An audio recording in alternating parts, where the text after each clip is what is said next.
Oke, dari awal bisa profit kalau pakai AI untuk entry sinyal sebaiknya data latihannya di time frame berapa ya Mas? Menarik, menarik, menarik. Kita lagi bikin AI juga, Setra. Jadi kalau teman-teman ke sekolah trading, sekolah trading.id ada Setra AI. Nah, diklik di situ ada performanya ya. Jadi Setranya di sini ngirim kita sinyal, kemudian kita rekam, nanti hasil rekaman tadi biar Setra yang memperbagus hasil entriannya. Hasilnya tadi direkam, kemudian Setra mereview mana yang salah, dia bakal memperbaiki strateginya tersebut. Sekarang masih di tahap 1 bulan aja belum selesai. Ini kita sudah lumayan di sini. Kalian bisa lihat sendiri per bulannya seperti apa. Ini sebenarnya buat kita. Jadi maksudnya chart-chart ini sebenarnya buat kita, tapi teman-teman bisa lihat prosesnya. Jadi bulan kemarin, jelek banget Setra. Bulan kedepannya jadi lebih bagus, lebih bagus. Jadi ada dokumentasinya, monggo. Nah, kalau ditanya time frame berapa, sebenarnya tergantung pengen gaya trading seperti apa, scalping, swing ataupun intraday. Ya, jadi teman-teman harus pilih dulu tuh, punya strategi dulu. Strategi saya di intraday Pak, biasanya di H4 ya udah, berarti pakai time frame H4, H1, N30. Nanti AI-nya yang suruh mencari data tersebut dengan cara mungkin di backtest, di mana AI itu udah bisa backtest sendiri. Nanti kita bahas di video selanjutnya atau di video panjang lah, kita bahas bagaimana AI ini bisa backtest strategi kalian. Welcome to answer your question. Jangan lupa untuk komentar di bawah supaya kita bisa jawab di video selanjutnya. Dari Rahmanman 7725, Mas mau nanya, aku kan pakai akun Sen. Nah, setiap naik 100 USD langsung take profit setiap hari, jadi satu hari itu 100 USD. Apakah itu bagus kayak gitu? Sebenarnya oke-oke aja selama ada konsistensi harian profit. Jadi contoh saya itu dari 2020 Pak sampai sekarang, atau dari 2010 saya tradingnya aneh kayak gini tapi profit dari 2010. Keep going karena udah bagus, udah profit. Jadi kalau saya lihat dari sini berarti intinya satu sebenarnya, risk manajemennya harus bagus, kecil banget. Sekali trading harus kecil, ya resiko kecil. Karena dengan resiko kecil kita bisa tahan sampai panjang. Kalau resiko kita besarin, ya cepet nanti habisnya. Dari Absolute Power, bagaimana saya menanggulangi stop hand yang dilakukan oleh big player yang bisa memanipulasi harga? Manipulasi harga itu bakalan ada di setiap instrumen, di setiap bisnis, itu pasti ada, pasti ada. Bagaimana cara kita menanggulanginya? Ada namanya stop. Oke, ketika harga itu udah terlalu mahal ya kita stop, atau harga udah tidak sesuai sama plan, stop, jangan diterusin, habis nanti modalnya. Contoh sekarang ada konsolidasi gini, kayak bagus banget nih, ternyata harga break, kita seneng, oke saya buy posisi di sini, ternyata harga langsung kembali lagi. Nah berarti ini gimana? Ya udah di close saja, karena kemungkinan akan lanjut konsolidasi terus lanjut untuk turun. Ini yang dinamakan fake out, atau kalau orang SMC bilang liquidity sweep, di mana harga itu menjebak untuk lanjut penurunan. Jadi harga dinaikin dulu kemudian dijual, itu namanya itu.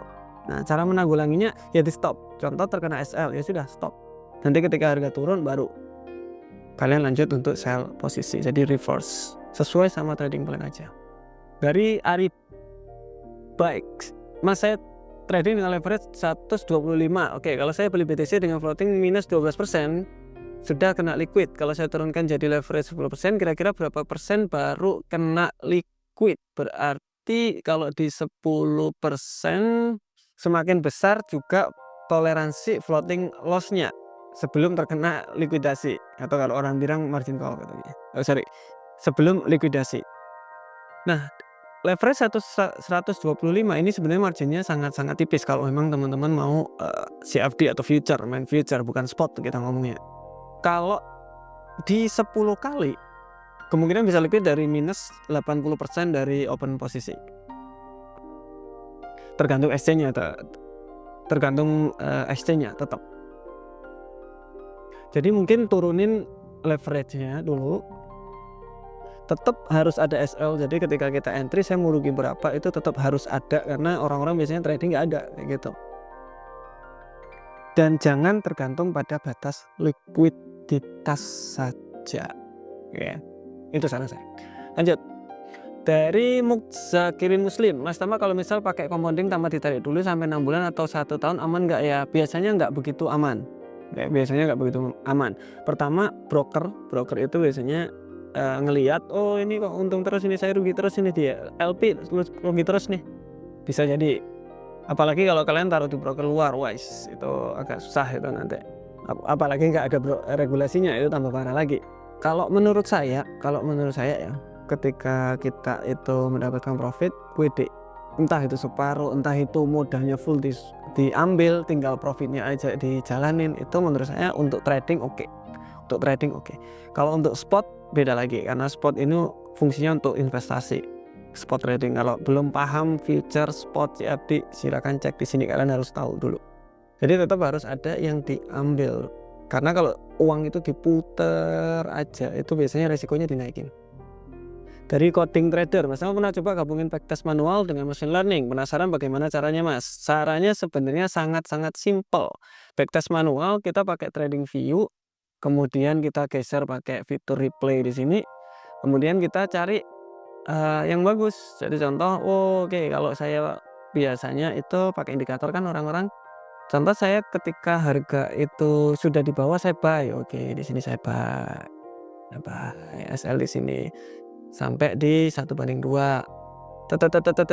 Contoh ini. Nah, ini contoh. Kayaknya contoh terus harga itu terkena SL, berarti teman-teman masukin SL itu manual.